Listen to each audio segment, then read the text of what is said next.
10 গ্রামের মাধ্যমে আমি এমনি এমনি হইনি। আর তোমার মতো 2 দিনের চাঙ্গার ছেলে এসেছে আমার পিছনে রাখতে। এই গ্রামে আমার পারমিশন ছাড়া তোমরা কিছুই করতে পারবে না। মাতবর সাহেব, এখানে তো আপনার অখুশি হওয়ার কোনো কথাই না। এই কালভার্টটা বানিয়েছি গ্রামবাসীর উপকারের জন্য। এতে আপনার কোথায় সমস্যা হচ্ছে এটা তো ঠিক বুঝলাম না। বেশি কথা বলবি না, লাঠি দিয়ে পিটায় সোজা করে ফেলবো। একদম চুপ থাকবি। এই বেশি কথা বললেই বড়বি। আর এখান থেকে যদি মানুষের পার হতে হয় সবার আমাকে টোল দিতে হবে। না মাতবর সাহেব, এটা কখনোই সম্ভব না। এই রাস্তা পার হতে গেলে আমরা কাউকে টোল দিতে দেব না, আর আপনাকে নিতেও দেব না। এটা কারো স্বার্থের জন্য বানানো হয়নি, এটা শুধু গ্রামবাসীর চলাচলের জন্য বানানো হয়েছে। ও তাই, যা কালভার্ট ভেঙে ফেলা।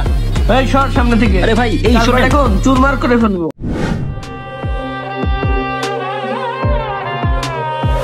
তো মাছ তরকারি নাই, যাই বাজারে দিতে যাই, একটু মাছ তরকারি কিনে নিয়ে আসি। আরে আল্লাহ, এ কি অবস্থা! আমাদের কালভার্টটা ভেঙে কি হয়ে গেছে? কালভার্টটা বন্যার পানিতে ভেঙে চলে গেল। এখন কি করব? মানুষ কিভাবে চলাফেরা করবে? আরে আল্লাহ, আমি বাজার করতে যাবো কি করবে এখন? এখানে কালভার্টটা না থাকলে আমরা গ্রামের লোক কিভাবে যাওয়া আসা করবো? আমাদের 2 গ্রামের লোক বাজারে যাওয়ার জন্য একটাই রাস্তা ছিল, তাও রাস্তাটা ভেঙে গেল। এখন আমরা কিভাবে বাজারে যাওয়া আসা করবো? দেখি মাদবা সাহেবকে এই বিষয়ে জানাইতে হবে। এই রাস্তায় কালভার্ট না থাকলে তাহলে তো আমরা বাজারে যাওয়া আসা করতে পারবো না। এই চাচা, চা দিয়েন। হ্যাঁ বাবা, চা দিচ্ছি, দাঁড়াও। কি হয়েছে চাচা, আপনি এত চিন্তিত কেন? আর বাবা বলো না, আমাদের গ্রামে কালভার্টটা ভেঙে গেছে। তা আমার মাদবা সাহেবকে বললাম যে কালভার্টটা ঠিক করে দেন, কিন্তু সে কিছুতেই রাজি হচ্ছে না। তাহলে কালভার্ট না থাকলে 2 গ্রামের এতগুলো লোক কিভাবে চলাফেরা করবো? কি বলেন কাকা, ওই কালভার্টটা ভেঙে গেছে? ওই কালভার্টটা ভেঙে গেলে তো গ্রামের কেউ ভালোভাবে চলাচল করতে পারবে না। আর যে পরিমাণ বন্যা হয়েছে, ওই কালভার্টটা ভেঙে যাওয়ারই কথা। আর এই বিষয়টা যদি এখন মাদবর সাহেব না দেখে তাহলে কি করা যায় কাকা? কি যে করবো ভাবেই কুল হয় না। তা বাবা, তুমি তো মাতব্বর সাহেবের কাছের লোক, তুমি একটু চেষ্টা করে দেখো না কি করা যায়। আর না না চাচা, আমার সময় নাই। আর মাতবর সাহেবের এগুলো দেখার সময় আছে নাকি? আমি চা খাইতে এসেছি, চা খাইতে দেন, ডিস্টার্ব করেন না। কোথাকার কি কালভার্ট ভেঙে গেছে সেটা আমারে বলতে আসছেন কেন? চা খেতে এসেও শান্তি নাই। তাহলে ঠিক আছে চাচা, মাদবর সাহেব যখন এই কাজ করবে না, তখন আমি একটা চেষ্টা করে দেখি ওইখানে চলাচলের মতো একটা রাস্তা করে দিতে পারি কিনা। তা চাচা, তাইলে আপনি টেনশন করেন না, বিষয়টা আমি দেখতেছি। আপনারা আমার জন্য দোয়া রাখেন। মাতবর সাহেবকে ওভারটেক করে করিমজি যার ছেলে জনগণের কাছে নাম কামাতে যাচ্ছে। আমি বিনা স্বার্থে আমাদের গ্রামের মানুষের জন্য এই কাজটা করতে চাই চাচা, তাই আপনারা আমার জন্য সবাই দোয়া করেন চাচা। হ্যাঁ বাবা, কালভার্টটা আমাদের খুবই দরকার, এটা করে দিলে আমাদের খুব উপকার হবে। আর আল্লাহ রহমতে আমরা সবাই তোমার জন্য দোয়া করবো। তাই তুমি যদি পারো ওই কালভার্টটা করিয়ে দাও আমাদের, বাবা, আল্লাহ তোমার ভালো করবে। হ্যাঁ ঠিক আছে চাচা, চিন্তা করেন না। মাদবর সাহেব যখন করে দেবে না, কাজটা আমি করে দিবানে। না, বিষয়টা মাতবর সাহেবকে জানাতে হবে। মাতবর সাহেব, মাতবর সাহেব, আপনি এখানে বসে আছেন, ওইদিকে তো সর্বনাশ হয়ে গেছে। কেন, কি হয়েছে? দিয়ে হাঁপাচ্ছিস কেন? আমাদের গ্রামে যে কালভার্টটা ভেঙে গেছে, চাচা কি আপনার সাথে ওই বিষয়টা আলোচনা করছিল? হ্যাঁ বলছিল। এসব কাজ করার সময় আছে নাকি আমার? আমি না করে দিয়েছি। কেন, কি হয়েছে? করিম চাচার ছেলে ওই যে ভার্সিটিতে পড়ে না, ও তো ওই ভাঙা কালভার্টের জায়গায় নতুন একটা কালভার্ট করে দিতে যাচ্ছে। যদি কালভার্টটা করে দেয় তাহলে তো মনে করেন আপনার নাম খারাপ হয়ে যাবে, আর ওইদিকে ও নাম কামাই নিবে। এই বিষয়ে আপনার চুপ না থেকে অবশ্যই কিছু করা উচিত মাতবর সাহেব। তাই নাকি? ব্যাপারটা আমি দেখছি। চ্যাংড়া ছেলে যদি আমার পিছনে লাগে আমি তো ছাড় দেবো না। হ্যাঁ মাতবর সাহেব, ওর বেশি বার বেড়েছে, আপনাকে না জানিয়ে এলাকায় কালভার্ট বানাতে চাচ্ছে। হ্যাঁ তুই ঠিক বলেছিস, আমার এলাকায় কালভার্ট বানাবে, অথচ আমাকে কিছু জানালো না। আসলে বিষয়টা হলো ও কালভার্ট করে নাম কামাতে চাচ্ছে। তো চলো দেখি বিষয়টা। হ্যাঁ চলেন মাতবর সাহেব।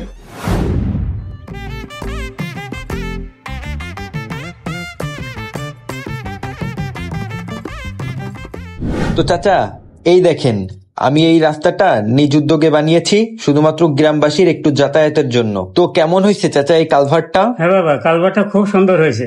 আমরা গ্রামবাসী সবাই খুশি হয়েছে তোমার উপরে। আল্লাহ তোমার ভালো করুক বাবা। এই কালভার্টটা না হলে আমরা চলাফেরাই করতে পারতেছিলাম না।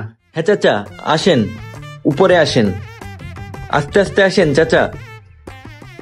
আপাতত মানুষ চলাচলের মতো একটা রাস্তা করে দিলাম, গ্রামবাসী এখন সহজে এখান থেকে যাইতে পারবে। ঠিক আছে বাবা, যে কাজ মাতব্বরে পারে নাই সে কাজ তুমি ছাত্র হয়ে থাকে করে দিছো। আমি খুব খুশি হয়েছে। মানুষ সবাই দোয়া করবে তোমার জন্য। বাবা, তুমি আল্লাহ তোমার ভালো রাখুক। হ্যাঁ চাচা, ব্রিজটা ভেঙে গেছে শুনে খুবই খারাপ লাগছিল, তো নিজ উদ্যোগে আমি যতটুকু পারছি ততটুকু করে দিয়েছি। এবার আমি আরো চেষ্টা করব এই জায়গায় একটা ভালো ব্রিজ করে দেওয়ার জন্য। আপনারা শুধু আমার জন্য দোয়া করবেন চাচা। হ্যাঁ বাবা, আমরা গ্রামের সবাই মিলে তোমার জন্য দোয়া করবো। এই কালভার্টটা বানা দিয়ে তুমি আমাদের অনেক বড় উপকার করছো। আল্লাহ তোমার অনেক বড় করুক তো বাবা। কাকা, আপনারা এই রাস্তাটা পেয়ে খুশি হয়েছেন তো কাকা? আমরা সবাই অনেক খুশি হয়েছি। এই রাস্তা না হলে আমরা 2 গ্রামের লোক চলাফেরা করতে পারতাম না। হ্যাঁ চাচা, এই জায়গাটা নিয়ে আমার আরো অনেক বড় পরিকল্পনা আছে চাচা। আমি এইখানে এবার ভালো ব্রিজ বানানোর চেষ্টা করব কাকা, আপনারা শুধু আমার পাশে থাকেন। সবাই মিলে চেষ্টা করলে এখানে একটা ভালো ব্রিজ বানাইতে পারবো। কিন্তু একটা কথা মাথায় রাখবেন, এই কালভার্টটা তো কাকা বাঁশ দিয়ে তৈরি করা হয়েছে। এখান দিয়ে আপনারা একটু সাবধানে চলাচল করবেন। আগামীতে চেষ্টা করে যদি এখানে একটা ভালো ব্রিজ তৈরি করতে পারি, তখন আপনারা ভালোভাবে চলাচল করতে পারবেন। কিন্তু বাচ্চা আর মুরব্বীরা যারা আছেন তারা এখানে একটু সাবধানে চলাফেরা করবেন চাচা, না হলে কিন্তু একটা বিপদ হইতে পারে চাচা। ঠিক আছে বাবা, চলার মতো রাস্তা তো করে দিস আপাতত, এতেই আমরা খুব খুশি হয়েছি। আলহামদুলিল্লাহ, আল্লাহ তোমার ভালো রাখুক। যে কাজ আমাদের গ্রামের মাতব্বর করে দিতে পারলো না, তুমি ছাত্র হয়ে সেই কাজ করে দেখাইছো, তাই আমরা অনেক খুশি হয়েছি তোমার উপরে। আমার এলাকায় কালভার্ট বানালো, কিন্তু আমার জানলো না এত বড় কলেজা কার হলো এই গ্রামে। এই চল তো আয় আমার সাথে। হ্যাঁ চলেন মাদবর সাহেব। হ্যাঁ চল, যেই বানাচ্ছে তার ব্যবস্থা করতেছি। চলেন চলেন। যেই বানাচ্ছে তার কলেজের আমাকে ডাকতো। এই এদিকে আসেন, এদিকে আসেন, এদিকে আসেন। এই চাচা এদিকে আসেন। এদিকে আসেন, এদিকে আসেন, তাদের আসেন, তাদের আসেন। হ্যাঁ আপনাদের সাথে কথা আছে, মাদবর সাহেব ডাকতেছেন, এদিকে আসেন। কি ব্যাপার চাচা, ওনারা এখানে কেন? চলেন তো দেখি। এই এদিকে আসেন, এদিকে আসেন, ডাকতেছি না, তাদের আসেন। চলেন তো চাচা, মাতবার সাহেব কি বলতে চাই শুনে আসি। চলো তো দেখি, মাতব্বর সাহেব কালভার্ট বানাতে দিল না, এখন আবার কি করতে এসেছে এখানে? হ্যাঁ চাচা চলেন দেখি কি বলতে চাই উনি। কি ব্যাপার, আমাকে না জেনে এখানে কালভার্ট বানিয়েছে কে? মাতবর সাহেব, কালভার্টটা আমিই বানিয়েছি। এলাকার মানুষের যাতায়াতে সমস্যা হচ্ছিল তো, এই জন্য আমি সবার কাছ থেকে সাহায্য নিয়ে নিজ উদ্যোগে এই কালভার্টটা বানিয়েছি। তাই এতে তো কোনো সমস্যা হওয়ার কথা না আপনার। মাতব্বর সাহেব, আমি তো আপনার কাছে গেছিলাম এই কালভার্টের ব্যাপারে, তা আপনারা তো বানা দিলেন না। এখন আমি কি করব? তখন এই ছাত্রদের ফোন দিয়ে বললাম, তখন আসে যে এটা বানা দিয়ে গেছে মানুষের উপকারের জন্য। আপনি লাঠি ছুটা নিয়ে কি জন্য আইসেন এখানে আবার? আমি এই 10 গ্রামের মাতব্বর। আমি যখন এই কালভার্ট বানালাম তখন কি করে সাহস হয় তোমার এই কালভার্ট বানানো? এই সাহস পাইছে কোথায়? মাদবর সাহেব ও মনে হয় এখানকার নেতা হইতে চায়, এই জন্য আপনাকে ওভারটেক করে এই কালভার্টটা তৈরি করছে। নেতা হতে চাও?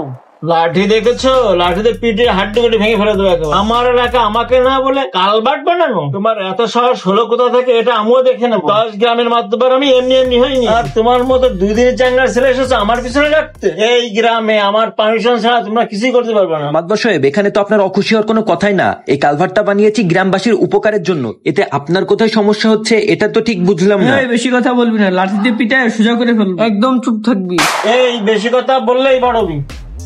শোনো, তুমি ছাত্রের মতন থাকো, আমি এই গ্রামের মাতবার, আমার সাথে তুমি মাতবাড়ি করতে এসো না। তা মাতবর সাহেব, আপনার মতো একজন এত বড় মাতবর আমাদের গ্রামে থাকতে গ্রামবাসীর যে যাতায়াতে সমস্যা হচ্ছে এটা কেন আপনি দেখছেন না?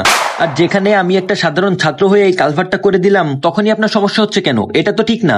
আমি তো বিনা স্বার্থেই কালভার্টটা করে দিয়েছি, আমি তো আপনার কাছেও যাইনি কোনো সাহায্যের জন্য। তাহলে এখানে আপনার সমস্যা কোথায়? হ্যাঁ মাতব্বর সাহেব, আমরা যদি গ্রামের লোক ভালোভাবে চলাফেরা করতে পারি তাহলে আপনার অসুবিধা কোন জায়গায়? এই লাঠিটা ধর।